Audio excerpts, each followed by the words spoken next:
mais um Personagens pela TV Princesa. Hoje, como você deve ter percebido, o tema vai ser sobre videogame. Ó. Tem um Mega Drive que a minha mãe me deu, o nosso amigo Rodrigo trouxe um Xbox aqui, um Play 2, tem controle de Super Nintendo, tem Nintendo 3DS. Hoje o convidado manja pra caramba de videogame, inclusive o mestrado dele foi sobre isso, foi sobre a relação entre o videogame e a violência. Vamos saber quem é o convidado de hoje? O nosso convidado é coordenador de cursos da FASECA, professor de Tecnologia da Informação, mestre em Ciências da Linguagem e fãzaço de videogame. É o professor Paulo Roberto Moreira Mendes. Já estou ao lado dele aqui, o Paulo. Ô, Paulo, obrigado por ter aceitado o nosso convite, viu? Eu agradeço. O senhor que agora é mestre em Ciências da Linguagem. Isso. Quase mestre em videogame. Isso. Você defendeu... Na verdade, o tema do meu trabalho... O mestrado foi em Ciência da Linguagem, mas o tema do meu trabalho, eu discutia o discurso da violência nos videogames. E você joga videogame na sua casa? Desde 1990 e até hoje eu sou um gamer. Até o mestrado trouxe um problema para mim, né? Qual? Porque antes, assim, quando eu estava fazendo mestrado, eu tinha um alvará para jogar videogame, né? A minha esposa pedia qualquer coisa que eu tivesse que fazer para ela, tô aqui no mestrado. Pô, vem me ajudar a lavar a louça, não posso, que eu tô aqui numa tese difícil. Isso. Você falou para mim que joga com seus filhos, né? Jogo. E como que é? Filhos. Eles ganham de você? Você deixa eles ganhar? Ganham, né? As crianças hoje já nasceram essa geração Y, né? Que já o videogame é algo natural para eles. Então, rapidamente, eles aprendem as artimanhas dos jogos e rapidamente, e como assim, eu tenho várias outras tarefas, acaba que eu não tenho tempo de me dedicar exclusivamente aos videogames. Então, você viu que a gente tem um monte aqui, né? Tem tem um Mega, tem um controle de Super Nintendo, tem PlayStation, tem 3DS, tem um monte. Você falou que eu jogava desde das décadas de 1990. Isso. Você chegou a pegar então a transição do que era o Atari, aqueles joguinhos quadradinhos, para uma coisa mais sofisticada. Isso. Na verdade, meu primeiro acesso que eu tive aos videogames foi através de um amigo meu, Thiago Tavares. Aproveito para mandar um abraço para ele. Tá vivo? Tá vivo. Grande, um abraço, Thiago. Mas aí ele ganhou um Atari 2600 com aquele jogo River Raid. Muito bom, hein? Muito bom. E eu cheguei em casa, assim, fascinado, né? Pedindo pro meu pai. Falei, pai, me dá aí podia me comprar um videogame para mim. Aí meu pai, né, falou assim, não posso não, porque videogame estraga a televisão. Eu também ouvi isso a vida toda, mano. Estraga, atenção, você que teve essa dúvida, né, se o videogame estraga a televisão ou não, o mestre agora em Ciência da Linguagem, com ênfase em Linguagem e Tecnologia, vai falar, ô Paulo, estraga ou não estraga a televisão videogame? Não, naquela época isso era um mito. Um mito, tá vendo? O grande problema daquela época é que você tinha os conversores RF, né, que você ligava na televisão. Isso, aí tinha TV e videogame, não é isso? Exato. Eu lembro. E aquilo Quer dizer, lembro não, ouvi falar. E aquilo era uma gambiarra, né? Aquilo era uma gambiarra, porque você tinha que ficar parafusando ali os contatos da antena. Então, realmente, às vezes o sinal tinha algum prejuízo. Engraçado que hoje os videogames podem estragar a televisão. Hoje eles estragam? Podem estragar. A gente fala das TVs de plasma, né, que elas têm um efeito ali chamado burning, que essa TV, quando você usa uma imagem muito estática por um determinado período de tempo na tela, fica ali os chamados fantasmas, né? Então, se você tiver um jogo que não tenha muita movimentação de tela, ou mesmo, por exemplo, um jogo de futebol onde o placar fica evidente por um período de tempo maior, você pode queimar ali o fósforo que tem nessas TVs e ficar manchada a televisão com o placar do jogo, por exemplo. Com o placar do jogo. Rapaz, que coisa. Mas isso não é feito só dos videogames, né? Esse efeito pode acontecer, por exemplo, com uma logo de uma TV, por exemplo, que fica ali por muito tempo na tela. Tudo isso pode prejudicar. Então você pegou essa fase da transição do videogame, que era só quadradinho, uma coisa mais sofisticada, mas você pegou aquela fase em que a gente tinha uma dificuldade danada para ter acesso a um videogame, tinha que pedir cartucho emprestado para o amigo, que era muito caro. Na verdade, o que acontece? Os videogames, eles tinham um mercado muito restrito na década de 90, né? Então, com isso, né, você não tinha lojas especializadas para venda de jogos, né? E, consequentemente, o que você encontrava como solução era pedir jogos emprestados para os colegas. Tinha um colega seu, Eloy Mendes, que você quer contar essa história? Isso, tinha um colega meu, Eloy Mendes, na verdade, a gente conhecia, eu fiquei sabendo que ele tinha bastante jogos, né? E então, eu queria ir lá pedir fita emprestada para ele, né? Mas era seu amigo, ou não? Era um colega, conhecido, eu não conhecia, não sabia o nome dele. Não sabia o nome. Não sabia o nome. Mas eu queria ir lá, pedir cartucho emprestado. Então a solução era chegar na porta da casa dele e gritar um nome, né? A gente chegava lá na porta da casa dele e gritava, seu Zé, tá aí? Seu Zé! E saía. Quando saía ele, ok, ó, me presta um cartucho. Aí a gente trocava o cartucho. Mas por exemplo, quando saía a mãe, né? A mãe saía, seu Zé, tá aí? Tá, peraí que eu vou chamar. E chamava ele. E até hoje você não descobriu o nome dele? Até hoje eu não descobri o nome dele. Por favor, se ele você que estiver ali, em Eloy Mendes, fica o abraço do Paulo aqui, o agradecimento pelos cartuchos. Ô, Paulo, e me fala uma coisa, como foi a sua ideia, então, de defender uma tese sobre videogame? Partiu daí, então, desde a sua infância, você gostava? Isso, eu costumo falar que a minha pesquisa, de fato, começa em 1990, quando eu tive esse primeiro acesso aos videogames e já me encantei. Então, por exemplo, né, eu por toda a minha curiosidade, eu com 12 anos, eu já abria videogames, dava manutenção preventiva, limpava, né, para aquele recurso ter uma durabilidade maior. Inclusive, tem outro fato curioso, que como o acesso à compra de jogos era difícil, assim, vocês ficavam esperando uma romaria para Aparecida, para ir com a família, para chegar lá e comprar uma fita.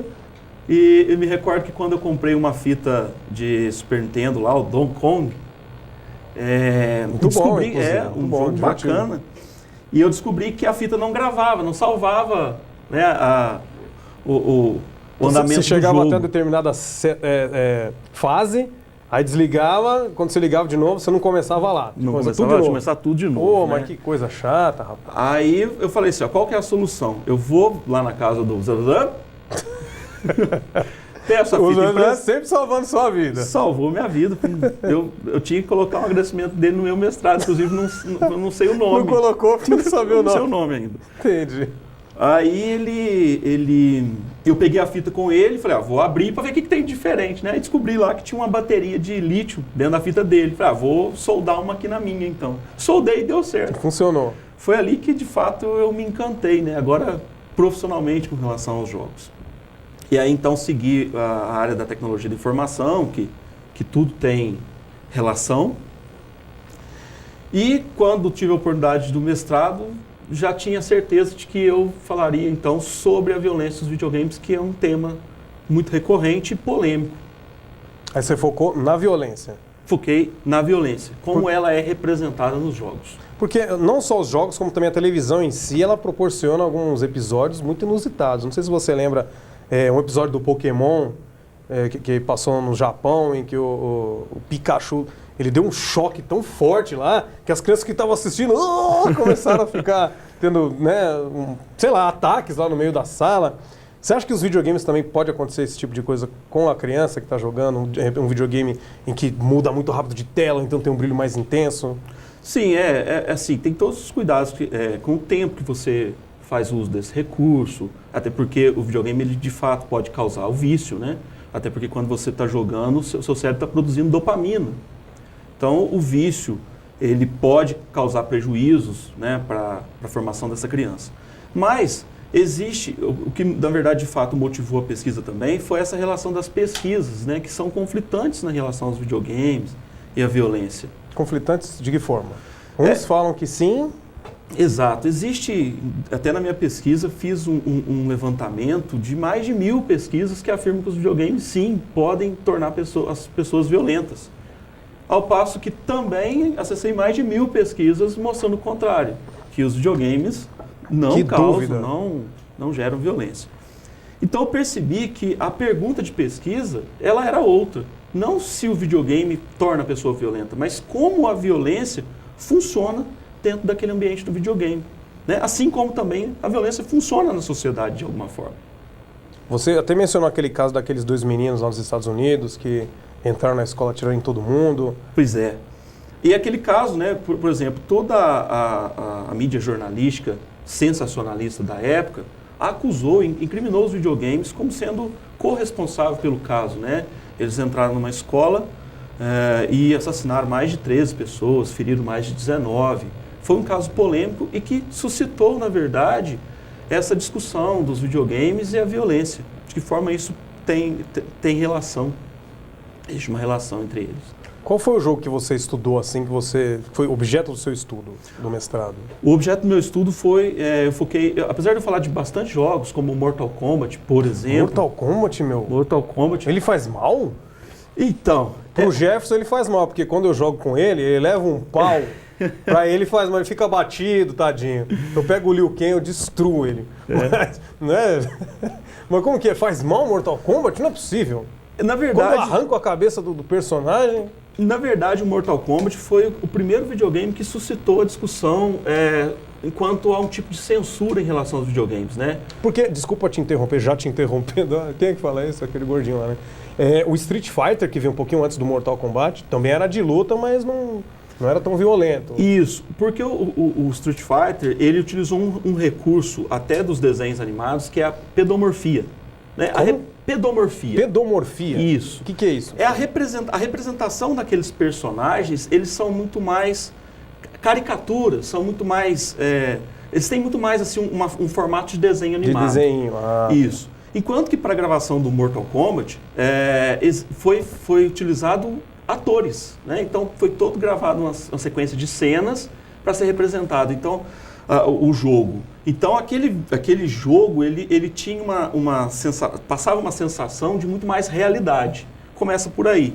Além, claro, dos fatais, né? A chance de você, no final de uma luta, arrancar a cabeça, o coração, ou transformar num dragão e engolir o cara. Essa é o que eu aplico no Jefferson, mas é esse daí do Liu Kang mesmo. Eu lembro até que é 2 pra frente, pra trás, pra baixo e chute alto.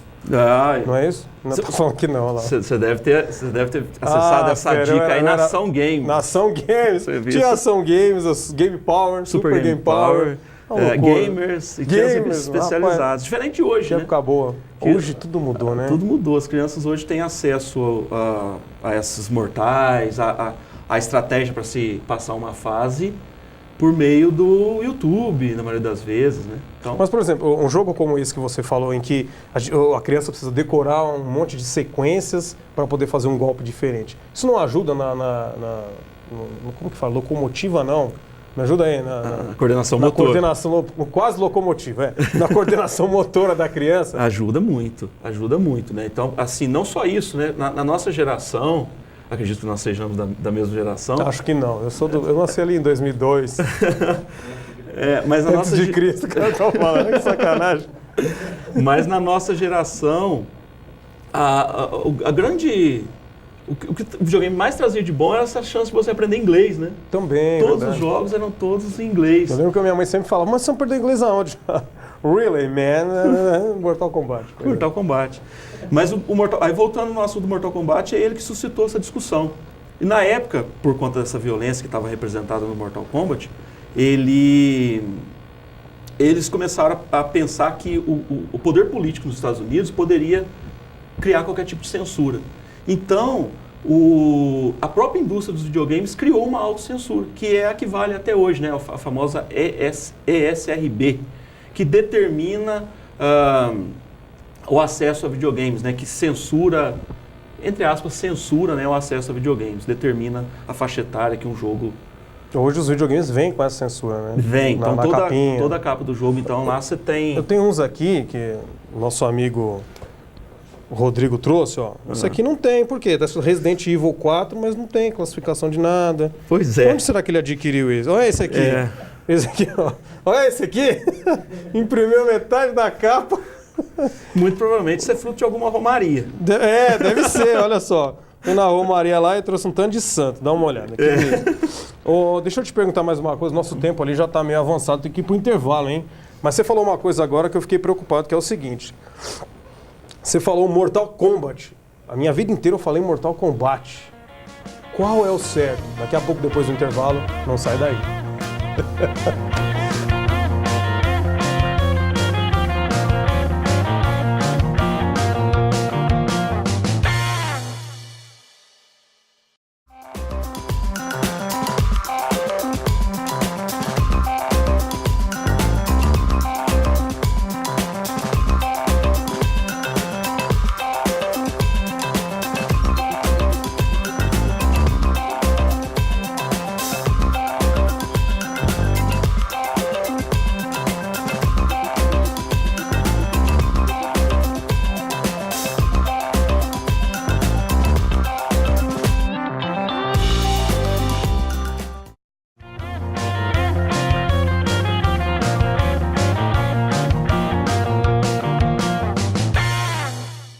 De volta com personagens, com meu amigo Paulo Roberto aqui, o mestre em ciências da tecnologia, mestre em ciências da linguagem, com ênfase em linguagem e tecnologia. Estava me esclarecendo aqui que a minha vida toda eu falei o título de um jogo muito louco errado. É Mortal Kombat. Eu falava Mortal Kombat. Por quê? Na verdade, acho que as duas formas estão corretas. Pô, obrigado. Que cara gentil. Pode falar, não, você é burro, você errou mesmo. Não, até porque a própria indústria da tecnologia traz novas palavras, né? Por exemplo, a gente neologismos. Isso. A gente verbaliza hoje deletar, né? Vem do apagar, do delete lá em inglês, enfim. Então, eu acredito e não julgo quando alguém escolhe por falar por Mortal Kombat ou Mortal Kombat. Porque eu acho que combate é mais legal, mano. Kombat, eu não sei, Mortal Kombat. Combate, né? Ô, seu Paulo, dos videogames que estão aqui, você consegue identificar todos? Consigo identificar então, vamos lá. Todos. Qual que é esse aqui? Esse é um Play 2, né? Foi desenvolvido pela Sony, o videogame mais vendido até hoje. Bom pra caramba, né? Qual que é o título que você destaca nele aí? Então, um título legal e um violento. Um legal e um violento? Não que o violento não seja legal, né? Mas como vou falar mal da violência. Um legal aí, o que você acha? Um jogo que eu joguei muito nele foi aqueles jogos Guitar Hero. Né? Olha, era legal. Jogar o Guitar Hero. E um jogo violento, em que inclusive é tema de polêmica do Brasil, é o Bully, né? Que você é um personagem ali que está numa escola e a tua missão é bater em outros colegas. Que absurdo. Bater no professor, deixar de fazer uma tarefa, enfim. Esse jogo foi um dos poucos jogos proibidos no Brasil, inclusive. Ainda bem, né? Porque molecada já faz isso não sendo proibido. Esse aqui. Esse é um Mega Drive, inclusive esse foi o primeiro videogame que eu tive. Esse aqui também foi o primeiro que a minha mãe quem me deu. Minha mãe, Dona Nazaré, obrigado, viu? Pessoa de bem, ó, deu um videogame. Porque eu era uma boa criança também. Falei, eu quero até minha mãe comprar, tadinho. Teve que convencer ela que a televisão não estragava. Não ia estragar. E não estragou mesmo, né? Não estragou. Tinha um jogo bom desse videogame aí. Bom, esse videogame para mim foi o que teve os melhores jogos, né? A geração 16 bits, né? Inclusive foi a primeira geração a destacar essa condição do bit, né? Pois é, cara, que ninguém sabia, né? Os outros nunca falavam. Isso. Porque a geração anterior é a geração 8 bits. O que acontecia na geração anterior a essa? Que é a do Nintendinho. Do Nintendinho. O Atari também, que é 8 bits. O Atari é 8 bits? É 8 bits. Não, mas por que a diferença do Nintendo tinha um gráfico tão mais legal? É a capacidade de gigahertz do processador. Então você tinha no processador do Atari um processador muito mais lento, enquanto que você tinha no Nintendinho um processador com o dobro da capacidade. O que dizer que eles eram 8 bits, eles conseguiam representar com 8 bits apenas 256 cores. O que tem até um fato curioso. Quando foram desenvolver o Mario, eles estavam em dúvida como é que eles desenvolviam a boca dele, né? Um personagem que ia ficar de perfil, e como é que eles desenvolviam a boca dele. Por isso tiveram a sacada de pôr um bigode. Pô, genial. E o bigode é a marca do Mario até hoje. Essa geração 16 bits, ela já tinha uma capacidade de produzir 65.236 cores. Ave Maria, é cor demais. Então você pode representar jogos com muito mais, com interface gráfica muito mais chamativa, muito mais que traga muito mais entretenimento, né, para o jogo. Então você consegue desenvolver jogos como o próprio Donkey Kong, né, que tinha, ou Mortal Kombat, que tinha essa condição de ser muito mais bonito visualmente. O Sonic também. O Sonic, lindo, né, que é trilha sonora fantástica. Que, inclusive, o Sonic 3, a trilha sonora foi gravada pelo Michael Jackson. É mesmo? Foi gravado pelo Michael Jackson. Coisa, cara. Tem um jogo do Mega que é o Moonwalker do Michael Jackson. É muito difícil. Nossa, um dos melhores. Eu não consigo passar Tem uma fase lá que tem o zumbi no cemitério. Mais difícil demais aquilo, cara. Não consigo, não. Essa tinha a condição dessa fase, dessa geração de videogames, né? Que é a questão das vidas. Você ia jogar um jogo, você tinha uma quantidade limitada de vidas. Se você não conseguisse, você tinha que voltar lá no início. Tudo de novo. Diferente das gerações dos videogames como o Xbox, por exemplo. Esse aqui que é o raiz, ó, tá vendo? Videogame raiz, tá vendo? Aí nós temos esse aqui, o Xbox. O Xbox 360, né? É a segunda geração da Microsoft, né? Que ela entra no mercado de videogames. E uma geração também que concorreu... Já tem o controle Wi-Fi, né? Isso, concorreu lado a lado com o PlayStation 3. É uma geração bacana, tive um Xbox 360 também, me diverti bastante. O jogo bom desse aqui? Red Dead Redemption. Vixe! O que quer dizer isso, meu amigo? Na verdade, é um jogo com temática de faroeste, né? Eu sou que encantado legal. por temática de faroeste, então foi um dos jogos... E até em termos de narrativa, os jogos apresentam uma história que deixa muito filme aí a ver É mesmo? navios. Aparece o Clint Eastwood nesse jogo ou não? Aparece algumas músicas que foram gravadas pelo Aparece aquela- Ennio Morricone. Blá, blá, blá. Aparece essa? Músicas bem parecidas com essa. Ah, que legal, hein? Que foram inclusive gravadas por Ennio Morricone, que é quem gravou essa... Essa. The Bad, the O bom, o mal e o feio, Bom, acho Mal que e é isso, né? Feio. Um jogo violento desse. Tem vários, hein? São vários, né? Você tem vários jogos dessa geração. As gerações anteriores, elas estavam muito mais ligadas a esse pedomorfismo. Jogos como Sonic, Crash, Super Mario, em que o personagem parecia muito mais um desenho animado do que ele tivesse uma representação realística. Os jogos, né, agora são um entretenimento não só de crianças, mas de adultos. Então, as pessoas buscam jogos que representem cenários, como, por exemplo, você tem jogos que representam a Primeira Guerra Mundial, a Segunda Guerra Mundial, ou o próprio Assassin's Creed, que você viaja na história, né, e você pode conhecer, por exemplo, o Coliseu Romano nesses jogos, você pode conhecer, a queda da Bastilha, né, Então não deixam de ser jogos educativos. São então. jogos educativos, Você conhece vários lugares, mas tem que matar todo mundo da forma pior que Tem que puder. matar todo mundo em favor da paz. Ah, que lindo. Em Tudo a favor da ver. paz. Esse aqui, ó, é um bacaninha, é um portátil, né? Portátil. Esse aqui qual que é, você sabe? É o Nintendo 3DS. 3DS. É. Isso aqui que custa uma nota, né? Tem que Custa tomar uma cuidado nota. pra- É uma geração... Desculpa, Jefferson. E esse aqui, o que você me fala? Já começa uma geração em que a portabilidade ela passa a ser uma exigência, né? As pessoas não querem, ou talvez não tenham tempo de se dedicar aos jogos, porque você precisa de uma televisão, você precisa estar num lugar para fazer uso. Os jogos portáteis, ele traz essa mobilidade. Você pode jogar no ônibus, você pode jogar entre uma aula e outra na faculdade, né? E você deixa seus alunos jogarem ou não, de vez em quando? No intervalo. No intervalo. No intervalo. Mas, professor, eu estou numa tese aqui, eu preciso... Não pode. Não.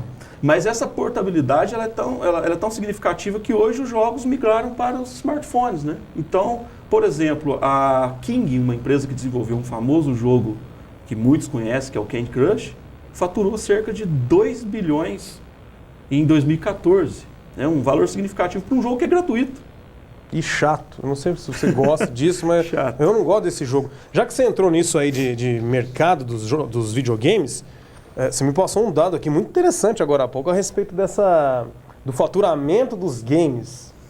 Mais Isso. ou menos eles faturam bem ou não? Faturam. Essa indústria de game fatura bacana? A indústria de videogames no ano de 2017 faturou 86 bilhões, né? Isso é tão representativo que se nós considerarmos o cinema e a música, somados eles não atingem esses números. Ô, louco, então o videogame está rendendo mais do que produção cinematográfica de Hollywood? Muitas. E, inclusive, muitos atores de Hollywood têm hoje trabalhado com dublagem de personagens, inclusive com a questão da captação de imagem de personagem. Aquele personagem, o Daryl, do Walking Dead, hoje ele trabalha exclusivamente com captação de imagens para um jogo. Nossa. Para vários jogos, na verdade. Então deve ser por isso, porque eu sou de Carmo do Rio Claro. E lá tem um colega meu, o Pateta, que ele tem uma lojinha que chama Pateta Games. Ele saiu do rádio, trabalhava no rádio há 20 anos, saiu do rádio para se dedicar à sua loja de games. Está milionário, está andando de carro novo, inclusive ele assiste o programa. Realmente fatura isso tudo, mais do que cinema e o mercado fonográfico juntos. E ainda, a gente pensar em termos de Brasil, né, que passamos por uma crise aí, econômica, esse mercado ainda é crescente, né? Ele chega a crescer 10% ao ano, desde 2014. Né? Então o Pateta logo vira prefeito lá em Carmo do Rio Claro. Provavelmente. Tem meu voto. Se é um gamer, tem meu voto. Tem sua conta. E ele adora, ele mexe com isso o tempo todo. Com relação vamos focar agora no seu mestrado, que você tinha feito um recorte muito interessante sobre o videogame ser ou não violento, influenciar a violência numa criança, num adolescente. O que você acha? A que conclusão você chegou? Que é ou que não é violento? Pois é. Porque a gente pode colocar dois paralelos. Eu joguei videogames violentos, né? E acredito que não sou tão violento. Mas a Suzane von Richthofen também jogava. Aí é que entra um negócio. E aí? Pois é. É um tema polêmico, né? Por isso eu quis tocar nesse ponto. Você gostou do exemplo? Gostei, é ótimo exemplo da Suzane von Richthofen, né? Mas, na verdade, o que acontece? Quando a gente pensa nos videogames como uma ferramenta que possa criar uma apologia à violência, nós nos esquecemos que muitas outras questões precisam ser levantadas, né? Por exemplo, existia um caso, né, de supostamente um menino assassinou os pais, e avós e tia no Brasil, um caso famoso conhecido como caso Pesseguini, onde se levou em consideração que o jogo havia motivado esse assassinato, quando na verdade caiu no esquecimento que uma criança de 13 anos tinha acesso à arma de fogo e sabia atirar e sabia dirigir, coisas que não são, né, normais para uma criança de 13 anos. Né? Então, assim, o caso Columbine, onde esses meninos também tinham grupos, sites, né, que se relacionavam com grupos neonazistas. Então, a violência ela não está exclusivamente motivada por acesso ao videogame. Ela tem outros fatores que têm que ser levados em consideração. O pai, a mãe, deve sim investigar que tipo de jogo o filho está tendo acesso, qual é o tempo que ele está fazendo acesso a esses jogos. Né? Porque, como havia já mencionado, os videogames podem causar o vício, né? As crianças podem ficar estritamente direcionadas exclusivamente a jogar videogame. Então, isso Você pode acha ser um que problema. mexe com o emocional da criança? Porque eu lembro que tinha um jogo do Mega, inclusive, que eu jogava, que chamava O Imortal. Era um jogo horrível, cara, que era tipo um profeta, não sei, tipo aquele carinha do Senhor dos Anéis lá, o velhinho lá, como era o nome dele? O Gandalf. Tipo ele num labirinto, e aí vinha um monstro lutar com ele, e a trilha sonora era amedrontadora. Eu lembro que eu jogava aquilo e falava, ui, meu Deus, que medo, cara. Saía daquilo morrendo de medo. Ao contrário do que o Mortal Kombat, não, eu jogava tranquilo, gostava até de arrancar a cabeça do personagem, mas eu sentia que mexia com o sentimento quando eu era pequeno. Isso prejudica? Até que ponto? Né? Pois é por isso que a censura ela tem que ser bem observada e também, por exemplo, quando o pai tem acesso e conhece a maturidade do filho. Eu, por exemplo, sempre converso com os meus filhos para que aquele jogo, para mostrar o que significa de fato aquela violência, como ela está sendo significada ali e que isso é errado, né? Eu até digo no meu mestrado, na minha dissertação, que o videogame é um espaço de experimentação, é um círculo mágico. Né? Dentro daquele universo eu posso me tornar um mestre dos magos, eu posso me tornar um soldado da Segunda Guerra Mundial, eu posso me tornar um encanador, né? Um Mario. Mas aquilo precisa só fazer sentido dentro daquele cenário. Eu, por exemplo, em muitos jogos eu sei montar e desmontar qualquer tipo de arma de fogo, mas se eu nunca tive acesso, eu nunca toquei uma arma de fogo. Eu acho que se eu fizer isso, eu não sei como usá-la. Vamos lá, vamos aprender. Não tenho, não. Tem um jogo que eu acho perigoso, não sei se você compartilha da mesma opinião, chama Pokémon Go. Já matou muitas pessoas por aí, você já soube, né? Pois é. O que você me fala desse?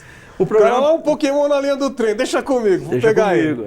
E já aconteceu umas tragédias por aí. Esse jogo já cabe a um novo universo dos jogos, que é a realidade virtual, a realidade aumentada, né? Então hoje muitos videogames produzem esses óculos de realidade virtual, que a gente costuma ver em cinema. A gente pode, cinema, desculpa, não é em shoppings, a gente pode ver isso tem em casa hoje. E é um preço acessível. E esses tipos de jogos, eles mexem mais com o entretenimento, né? Você ter acesso, então assim, a pessoa está procurando um Pokémon e pode ser de fato atropelada se não tiver a atenção devida. Cara que caiu de uma ponte, mano. Pois é. Tá louco. Se não tiver atenção devida, isso é um cuidado. É perigoso. É perigoso. Com relação a Carmageddon, Doom é mais tranquilo, então, para se jogar, ou não? A violência está muito implícita ali, né? No Carmageddon você pode atropelar velhinhas pela rua.